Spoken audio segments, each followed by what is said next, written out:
وہ کتنا دل گداز لمحہ ہے۔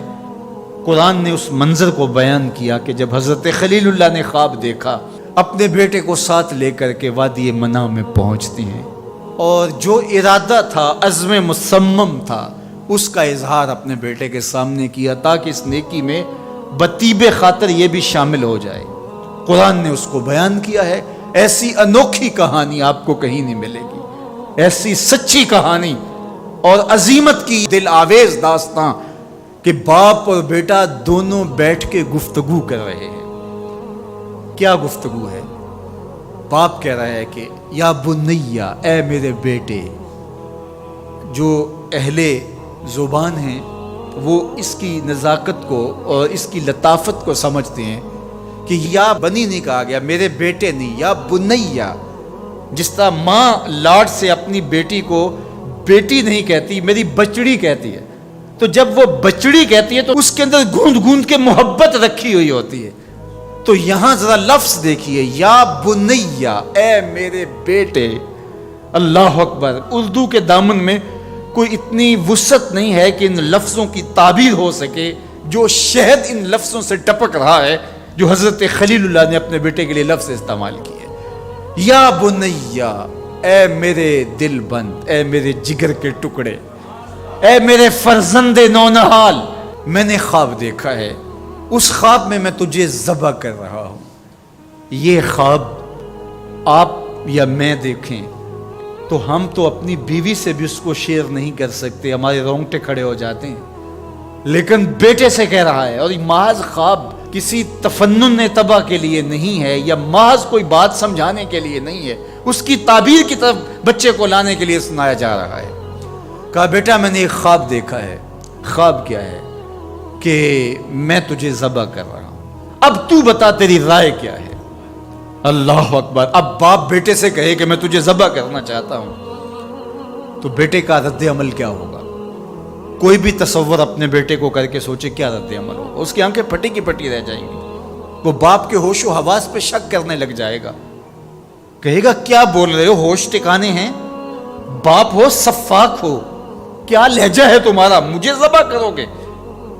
لیکن یہ فیضان نظر تھا یا کہ مکتب کی کرامت تھی؟ سکھائے کس نے اسماعیل کو آداب فرزندی؟ اقبال پوچھتے ہیں کیا تھا جس نے اسماعیل علیہ السلام کو آداب فرزندی سکھائے؟ وہ مکتب کی کرامت بھی تھی اور وہ فیضان نظر بھی تھا۔ فیضان نظر باپ کا تھا اور پہلا مکتب ماں تھی۔ سیدہ ہاجرہ نے سکھایا تھا باپ کی بات کیسے مانی جاتی۔ جو مائیں بیٹوں کو، بیٹیوں کو باپ کی اطاعت سکھاتی ہیں، وہ مائیں اپنی اولاد کو فرما بردار پاتی ہیں۔ ماں کے ہاتھ میں اولاد کی تربیت کا جوہر ہوتا ہے۔ یہ سیدہ ہاجرہ کی تربیت بول رہی ہے جب باپ نے کہا بیٹے میں تجھ کو ذبح کرنا چاہ رہا ہوں۔ کتنی بڑی بات ہے، آنکھیں پھٹی کی پھٹی رہ جاتی۔ یہاں بیٹا کوئی جواب نہ دیتا، اس سکتے کے عالم میں گردن جھکا دیتا۔ مکمل اطاعت کہلاتی، انقیاد امر کہلاتا، امتثال حکم کہلاتا۔ باپ کہتا میں تجھے ذبح کرنا چاہتا ہوں، بیٹا خاموش ہو جاتا۔ السکوت من الرضا، لمحے حساس ہوں تو خاموشی بھی رضا مان لی گئی تو بیٹا صرف خاموش ہو جاتا، سر جھکا لیتا، یہ کافی تھا۔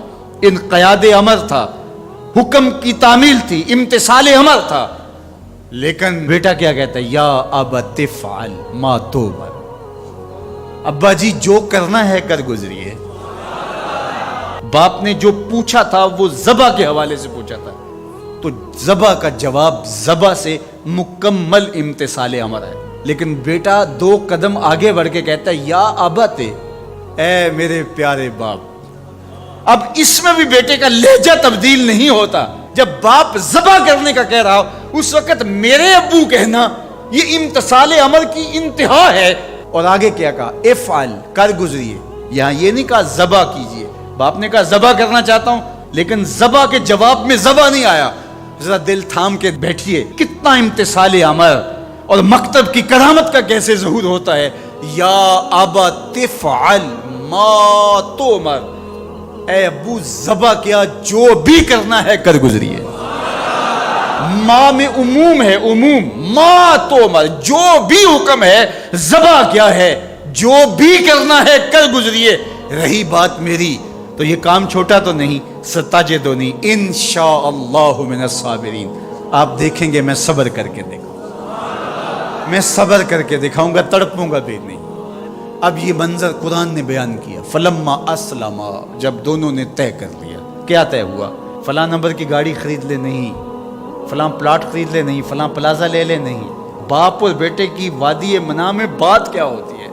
باپ کہتا ہے میں تجھے ذبح کرنا چاہ رہا ہوں، بیٹا کہتا ہے میں ہونے کے لیے تیار ہوں۔ آپ دیکھیں گے کہ میں جنبش نہیں کروں گا۔ اب قرآن نے یہاں جو لفظ استعمال کیے، ذرا لفظوں پہ کو، فلما اسلما، یہیں سے اسلام ہے۔ اسلام یہ ہے یار کے آگے سر تسلیم خم کر دینا۔ من مانی کا نام اسلام نہیں ہے، اللہ رسول کی اطاعت کا نام ہے۔ فلما اسلما، جب دونوں نے اس بات کو طے کر لیا، دونوں راضی ہو گئے، باپ ذبح کرنے پہ راضی ہے، بیٹا ذبح ہونے پہ راضی ہے۔ وَتَلَّهُ لِلْجَبِينِ، اور باپ نے بیٹے کو پیشانی کے بل لٹا لیا، ہاتھ میں چھری پکڑی ہے۔ بوڑھا باپ اپنے نونہال بیٹے کو ذبح کرنے پہ آمادہ ہے، جس کا کوئی قصور نہیں ہے، جس کو اللہ سے دعائیں مانگ مانگ کے لیا تھا۔ اللہ اکبر، کارکنان قضاء و قدر دم بخود ہیں، آسمان بھی سوگ کی چادر اوڑے ہوئے، وادی منع تھر تھر کانپ رہی ہے، رضوان جنت اور حوریں سسک رہے ہیں، مالک قیامت آنے والی ہے۔ کہا تم بھی کہتے تھے خلیفہ ہمیں بناؤ، ذرا میرے بندے کا انداز عبادت بھی دیکھو، میرے بندے کی بانکی ادا بھی دیکھو، میرے حکم پر اس کی تعمیل دیکھو۔ اللہ اکبر، حضرت خلیل اپنے بیٹے کو لٹا کے ہاتھ میں چھری پکڑے، بیٹے کو ذبح کرنے کے لیے آگے بڑھتے ہیں، ہاتھ میں چھری لیے ہیں اور گردن پہ رکھتے ہیں، اور پوری قوت کے ساتھ چھری کو گردن پہ پھیر دیتے ہیں، لیکن ایک بال بھی نہیں کٹتا۔ اس کا یہ مطلب ہی کہ چھری نے اب کام نہیں کیا، میں کیا کروں؟ کہا شاید میرے دل میں کوئی ایسی بات آ گئی جس سے چھری کو روک دیا گیا، جلدی سے چھری کو پاس پڑی لکڑی یا پتھر پہ مارا۔ لما تقطعی یا سکین، اے چھری کاٹتی نہیں ہے۔ آواز آئی الخلیل یامرنی والجلیل ینہانی، خلیل کاٹنے کا کہتا ہے، جلیل کہتا ہے خبردار ایک بال بھی کاٹا۔ پھر تیز کرتے ہیں اور دوبارہ چھری گردن پہ رکھتے ہیں۔ اللہ اکبر، گلا کٹ جاتا ہے، خون بہنے لگتا ہے۔ حضرت خلیل خوش ہو جاتے ہیں، آنکھوں سے پٹی کھول دیتے ہیں، لیکن منظر کیا دیکھتے ہیں کہ جس کو ذبح کیا وہ بیٹا نہیں، وہ تو دمبا ہے۔ اور حضرت اسماعیل پاس کھڑے مسکرا رہے ہیں، بے ساختہ زبان سے نکلا اللہ اکبر۔ تو حضرت اسماعیل بولے لا الہ الا اللہ واللہ اکبر۔ جبریل امین جو دمبا لے کے آئے تھے وہ بھی پاس کھڑے اور مسکرا رہے تھے، بولے اللہ اکبر وللہ الحمد۔ اب ابراہیم علیہ السلام کی سرشاری کا عالم، جبریل امین موجود ہیں اور دمبا پڑا ہوا ہے۔ اب ظاہر ہے بات سیدھی سیدھی ہے کہ اللہ کے حکم سے سب کچھ ہوا۔ حضرت ابراہیم علیہ السلام کے قلب اطہر کو تسلی ہو گئی، لیکن عین اس موقع پر وحی کی چمک سے منع کی وادی روشن ہو گئی، اور وحی نازل ہوتی ہے اور آواز آتی ہے وَنَادَيْنَاهُ أَن يَا إِبْرَاهِيمُ قَدْ صَدَّقْتَ الرُّؤْيَا إِنَّا كَذَلِكَ نَجْزِي الْمُحْسِنِينَ۔ عین اس موقع پہ ہم نے بھی آواز دی، ابراہیم بس تو نے واقعی خواب پورا کر دکھایا، ہم نے تیری سنت کو قیامت تک باقی رکھا، اور اس تیری نشانی مٹنے نہیں پائے گی۔ صدیاں بیتنے کے بعد آج بھی منع کی قربان گاہ سے لے کر دنیا کے آخری کونے تک سنت ابراہیمی کو زندہ کیا جاتا ہے۔ اللہ اکبر، کتنا جگرا تھا اس باپ کا اللہ کی رضا کے لیے۔ خلت کے تاج یوں نہیں ملتے، عظمتوں کی معراج یوں نصیب نہیں ہوتی۔ باپ بیٹے کو ذبح کرنے کے لیے آمادہ ہو جاتا ہے۔ ہمارے ایک بزرگ کہا کرتے تھے بیٹے ہر بندے کا کوئی نہ کوئی اسماعیل ہوتا ہے، جب تک وہ اپنے اسماعیل کی گردن پہ چھری نہیں رکھتا اللہ کی دوستی نصیب نہیں ہوتی۔ اپنی خواہشات کی گردن پہ، اپنی آرزوؤں کی گردن پہ چھری پھیرو، اللہ کے لیے محبوب سے محبوب چیز قربان کرنے کے لیے آمادہ ہو جاؤ، پھر تمہیں وہ اپنی قربتوں سے مالا مال کرے گا۔